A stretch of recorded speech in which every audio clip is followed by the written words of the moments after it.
Once again, I found myself doing weird shit for work. That fit my trunk.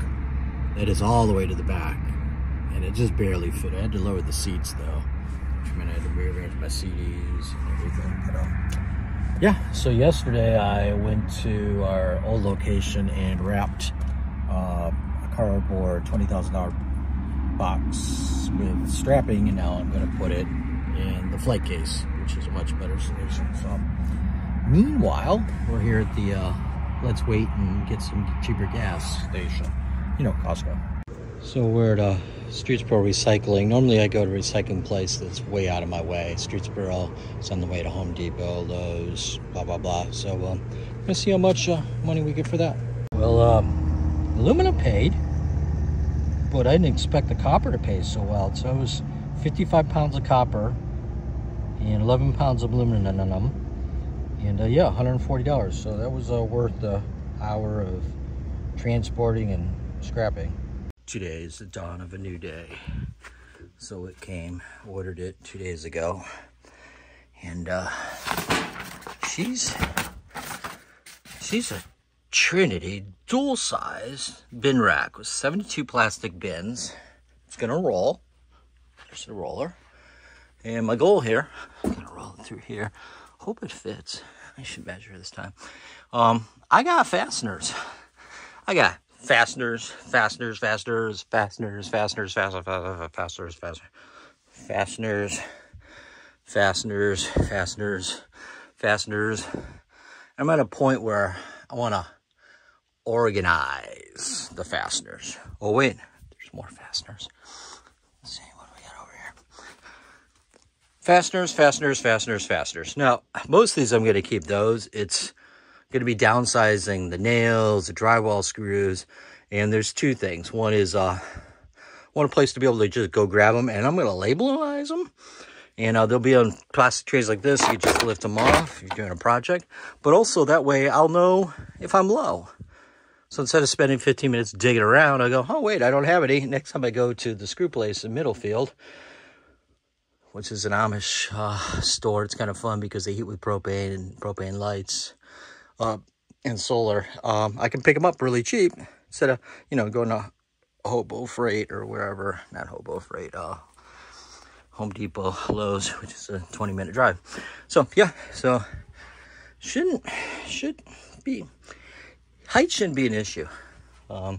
Still getting flack about the move of that cabinet. It's beautiful where it is, but this part came up, and this, it just, well, see the top?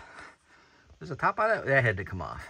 So still need to put a light over here, just because you open the doors, it blocks all light. It's pretty ghetto. So we got a lot of boxes for this, a lot of little boxes, some instructions, mostly in Chinesium. So that should be fun, but there's pictures. So we'll get right into it. I was getting a little concerned. I opened all these, the big box, the little boxes, another little box, another little box, metal parts, metal parts, metal parts, base. Opened up all the bins. Should be 72, haven't counted. And still hadn't found the parts box, but lo and behold, voila. This is gonna build all that. So that should be good. And these instructions are perfectly fine. I don't know why I was complaining. Let's see, page 1, capacity. Yeah,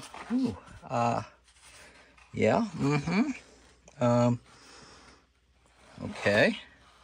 Step 1, okay, just match the part to, oh, okay, oh, that's good. I guess there's only 1, 2 split washers. My former boss hated those.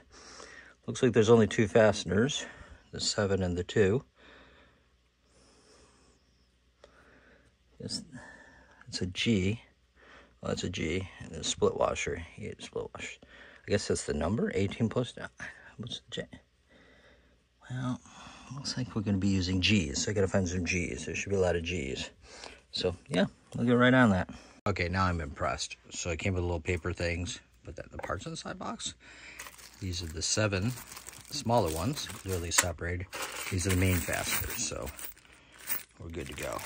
One-time use Ziploc bag, though. So, I did put some thought into this, and I knew that this would be a slight issue, but I have some solutions. So, basically, she don't quite fit in the space. However, I believe when I downsize this rack and downsize some of this, I'm going to have more roomage. And basically, I'll just roll it back, pull it out, pick the side I want, and roll it against the other side. 2, this is, I think, a bracket for against the wall. These we're going to keep. Those are very important. And I think those are extra screws. I don't know why there's 2. But overall, I'm fairly impressed. I'm glad they came with the wheels already put on. These went together. The only difficult thing was really getting into those screws there was not fun. But we worked out a solution. So, yeah. So one of the reasons I went with this is I can take these off. So if I'm working on a project, I can just grab them. And they got little divider things. But also I can rearrange them. So if I got, I found another box of nails and it's in between 2, I can just shift-delete them.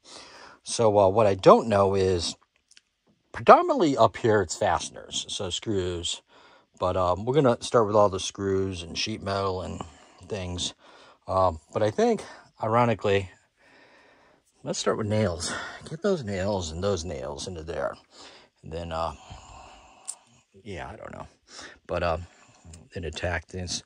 One of the other reasons for this is I have buckets of miscellaneous things. You go to garage sale. Well, now that I have storage, I can sort those into something, hopefully. So, yeah, but she's big and double-sided. I got all these for free a couple weeks ago, but of course the very first one I open up, I'm finding nuts and bolts, I'm finding short nails, I'm finding galvanized nails. I thought they were just roofing nails, and I thought, hey, that'd be something smart, because I don't think they make anything shorter than that. I think that's 3/4 inch, maybe an inch. Yeah, good. Well, I've been wanting to do this for a while, make some cutting boards out of the maple tree across the street. This is just fresh from the chainsaw. She's got some big edges there. So what I did is I took these 2 and put them through there many times. This one the most. This one's gone through a few times, but you can see well, you can't see, but she's really wet. The process does dry it out. So then this is the side pretty much fresh from the sander. I've got 36 grit on there. I'm trying to just flatten things out. So these are really wet. I mean, you can feel the wetness, not so much on this one. Took most of the bark off by hand. And this one's been sanded to 180, then 120. I think I'm going to just put a light oil finish on here and see what it looks like, and then let it dry out a bit. It needs to dry. But I think eventually I'll either probably maybe make one of these into a Lazy Susan for the center of the table, and then maybe make another one for down south, cutting board. So we'll see. Well, I think it came out pretty good. I put some Howard's cutting butcher block, and also coated this because it was very thirsty and hadn't been coated in a few months. I just put some round bumpers on the peripheral. There's 6. And, works pretty well. Right now, of course, it slides really easily because of the Howard's on there. I gotta let that sit 20 minutes. Note to self, what time is it? So at 5:30. Then I can wipe this down and they're a little bit less shiny. I didn't finish the bottom because I want this to soak in, and this is still wet. So I'm gonna let that, you know, just kind of dry out. I did put a little bit on the side. I'm not sure it's gonna do anything. Looks like an Ouija board. Is there a God? Nope. Weird. They are definitely hungry today. I put some feed out a couple hours ago, and that one's already halfway gone. That one's like 2/3 gone. So a couple of them know about the back one. Where's the back one? That's not the back one. There's the back one.